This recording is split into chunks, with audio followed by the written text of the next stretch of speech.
Hi everyone, welcome back to Better Financial Health in 15 Minutes or Less, and I'm Stacy Hyde. What I'd like to talk to you about today, I'm going to call it the $10,000 question. You recently got a bonus, a gift, an inheritance, whatever, but you have a little bit of extra money. And the question is, should you save, invest it, or should you pay off debt? And so we're going to use some real numbers here so that hopefully that makes sense for you. But the key thing to keep in mind is what's your interest rate? Because if the interest rate on your debt is above 6.5%, you should pay off that debt, because chances are it's going to be very hard to out earn that level of rate. Because mathematically, if we look at the projected, as I said on my last podcast episode, they're projecting stock returns in the 4.5 to 5.5% and bonds 4 to 5.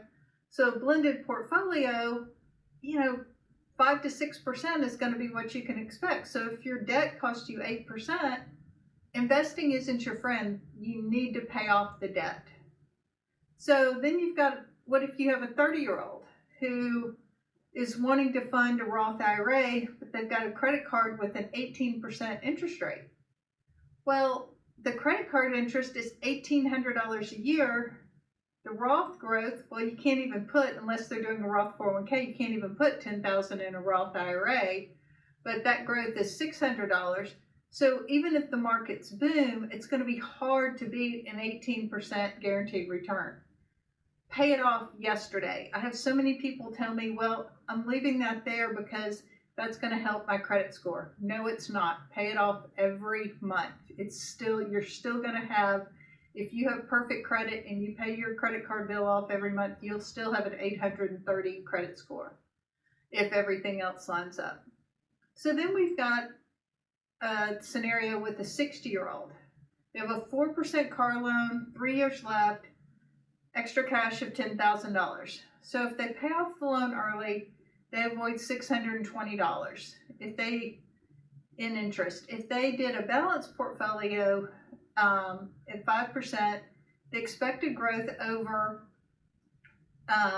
3 years is about $1,575. Well, investing wins, but we haven't looked into, this assumes they have stable income, they have an emergency fund, they don't have big expenses coming up. Also, if retirement's right around the corner, not having debt and having all that stuff paid off, that's worth a lot. So in this case, even though the math says you should probably invest it, I would probably say pay it off, because that's the emotional return on investment factor, and it's real. Because not everything about money is about spreadsheets. In fact, most of the things around money are not about math. They're about how they make us feel. And so if you pay off debt, you have lower monthly stress, fewer bills to track, more control over your budget. And so, no, you may not be maxing out, but guess what? You took a guaranteed 4% rate of return for an unknown 5-6% rate of return. So in theory, you gave up something, but you took a guaranteed return, because that's really what happens when you pay off debt, is you lock in that rate. And, I call that the sleep at night premium, and that is worth a lot. So here's kind of the simple decision tree. If the interest rate's above 6.5, pay it off. If it's below 4, that's up to you. And if the rate's between 4 and 6.5, then it's a little bit trickier. But in all cases, make sure that you have a fully funded emergency fund. And if your income is very variable, you may want to hold on to the extra cash, because that's really what we're trying to get to, is to get you on solid financial footing. And generally speaking, fewer bills is going to help you with that and keep you from having to run them up in the future. So that's because I refer to that as Murphy's Law, what can go wrong will go wrong. And the Stacy corollary is at the absolute worst possible moment.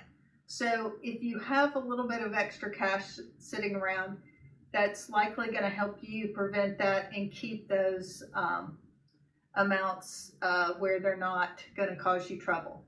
One thing I do want to say here, if you're one of the fortunate ones and you have a mortgage that is under 3% or 3.5%, don't get in a big hurry to put all your cash to paying off that mortgage. I get wanting to be debt free, but that is some very low cost money, and investing in those situations likely is a better option, because, and you also making sure you keep enough cash there, because if you put all your cash towards your mortgage and you needed to get money back out of your house, your home equity rates now are probably going to be around 6-7%. So you've lost money by paying off your mortgage early or putting all your excess cash towards your mortgage. So just a few things to think about. Hopefully this advice is going to be better than some of the financial advice you may get around the Thanksgiving table. And we wish you a very happy and prosperous Thanksgiving, and that you get to spend it with those that you love. Thanks for tuning in. This has been another episode of Better Financial Health in 15 Minutes or Less.